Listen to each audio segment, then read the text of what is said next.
Bon allez, salut tout le monde. Bon, je vous montre un petit truc, un mécanisme des plantes en fait, et justement que tu vas pouvoir mettre à profit pour ton jardin, pour la biodiversité, pour la microbiologie du sol.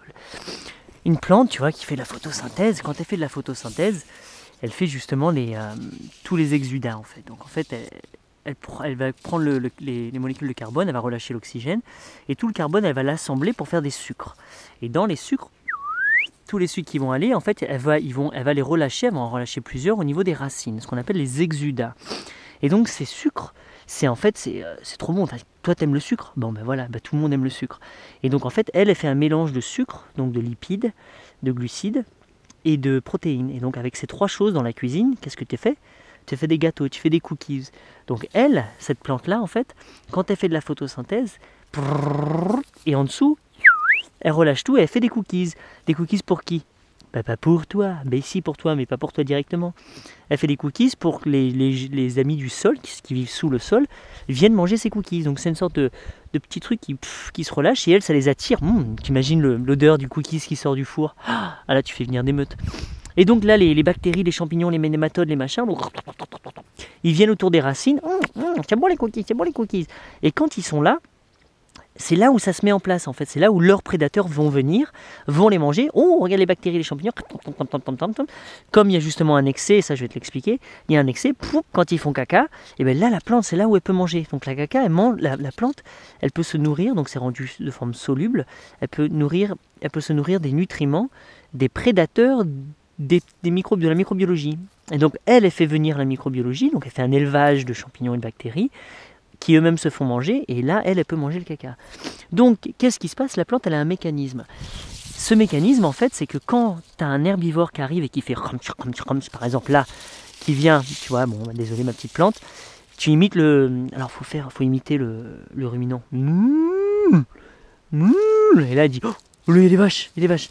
Et donc toi, tu vas, hop, tu broutes. Faut faire le bruit, hein. Donc tu les mets de côté pour l'instant.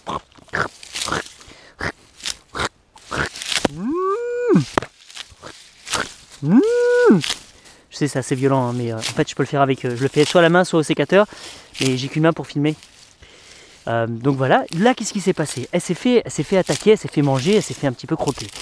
Donc là, elle est en sorte de stress, elle est un petit peu en galère, elle dit oh là là, on m'a mangé la paix. Elle va démultiplier les exudats. Donc beaucoup plus elle va balancer des exudats à bloc pour dire M'aidez, au secours, au secours. Et donc elle va essayer de démultiplier le nombre de bactéries, de champignons, etc. pour que tout le monde vienne. Donc elle les envoie à bloc là. Ah oui, tu peux aussi cracher dessus comme tu imites la salive de la vache. Et elle réagit à la salive. Enfin ça c'est ma théorie. À prouver, mais je le prouverai, tu vas voir. Et donc ils arrivent tous là, ils s'activent, et quand ils s'activent, forcément tous les prédateurs qui sont autour, ils arrivent, donc les bactéries vont se démultiplier, eux ils vont venir, ils vont manger les champignons, ils vont manger les bactéries, et ils vont faire 2 fois plus caca. Ce qui veut dire qu'elle va avoir encore plus de nutriments pour prendre, pour repousser, pour essayer de se re-soigner de tout ça.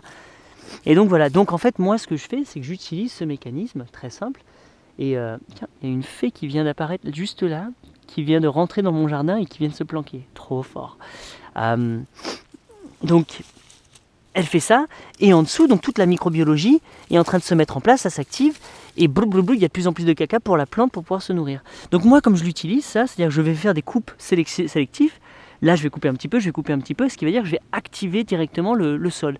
C'est-à-dire que je l'arrache pas. Si tu arraches la plante et que tu enlèves la racine, tu as un petit peu perdu le but des exudats, en fait, de la photosynthèse. Le jour que j'arrache, que j'enlève, c'est pour mettre immédiatement quelqu'un d'autre. Idéalement, moi, justement, je fais juste un petit peu d'espace et je mets quelqu'un d'autre en attendant. Et quand vraiment elle est en pleine... elle est prise... Oh, c'est beau ça, tu vois. Ça, c'est un petit pois ou une sorte de... Ouais, un truc qui est tombé, qui est là, et puis qui va repousser spontanément. Ah, mais toi, t'es pas une fée, toi. Tu ne manges pas les fées, toi, hein. Et donc voilà, donc toutes ces herbes que tu vois là partout un petit peu, le gaillet, là les fleurs, les machins, le mouron, et ben je fais la même chose, je fais ce même procédé, c'est-à-dire que je fais des coupes, hop, hop, donc je les coupe un petit peu par-dessus, hop, hop, hop, hop, hop. Alors après, toi, tu peux faire ce que tu veux. Soit toute cette biomasse, tu peux la découper, la remettre dessus par-dessus, ce qui est génial. Ou alors tu peux la composter. Ou bref, tu en as des belles utilisations. Dis-toi qu'un ruminant, une vache, elle le prend, qu'est-ce qu'elle fait? Elle fait caca par-dessus. Donc l'idéal, c'est si toi, tu lui prends ça, c'est que tu le compostes et qu'après, tu peux rajouter du compost, de la matière organique. Ou alors, tu le découpes et tu le reposes dessus. Tu vois, le plus petit. Si par exemple tu le bouges comme ça, elle peut plus faire la photosynthèse. Donc laisse-lui quand même l'opportunité de faire cette photosynthèse. Et toi, tu es là à profiter. Donc tu as fait un choc, une disturbance, je sais pas comment ça se dit. Il y a une réaction naturelle de la faune, de la flore qui se met en place. Les bactéries, tout ça se multiplie et boum, elle reprend un boost. Par contre, si j'y reviens dans une semaine, c'est trop. C'est-à-dire qu'après, toi, c'est à toi de réguler un petit peu, de trouver le rythme, à quelle fréquence tu vas venir. Les ruminants, ils arrivent et ils se déplacent, donc ils mangent tout, hop, et ils partent. Et ils reviennent que bien après, quand la plante a repoussé. Donc si toi tu vas constamment, tu l'affaiblis, elle n'a plus le temps justement. Donc une coupe sévère, hop, et tu reviens 2 semaines, 3 semaines, un mois après, quand c'est bien reparti, et hop, tu recoupes.